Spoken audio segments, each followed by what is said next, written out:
গত ১৯ April Oman উপসাগরে যুক্তরাষ্ট্রের জব্দ করা একটি ইরানি জাহাজ ও তার নাবিকদের পাকিস্তানের কাছে হস্তান্তর করা হয়েছে। মার্কিন গণমাধ্যমের বরাতে এই খবর জানিয়েছে পাকিস্তানের সংবাদ মাধ্যম জন।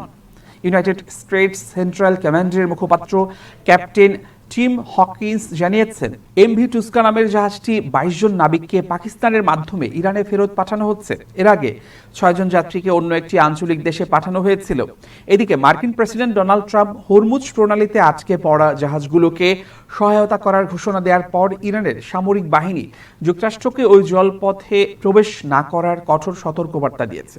সোমবার ইরানের সশস্ত্র বাহিনীর ইউনিফাইড কমান্ড জানায়, হরমুজ প্রণালীর নিরাপত্তা সম্পূর্ণ তাদের নিয়ন্ত্রণে রয়েছে। কোনো বিদেশি সামরিক শক্তি, বিশেষ করে যুক্তরাষ্ট্রের সেনাবাহিনী সেখানে প্রবেশের চেষ্টা করলে কঠোর জবাব দেয়া হবে। ট্রাম্প রোববার তার ট্রুথ সোশ্যালে দেয়া এক পোস্টে বলেন, যুক্তরাষ্ট্র উপসাগরে আটকে পড়া জাহাজ ও নাবিকদের নিরাপদে বের করে আনতে সহায়তা করবে।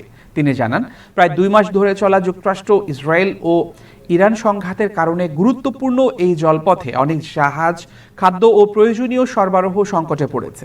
তবে ইরানের ইউনিফাইড কমান্ডের প্রধান আলী আবদুল্লাহি বলেন, হরমুজ প্রণালীর নিরাপত্তা আমাদের হাতেই রয়েছে।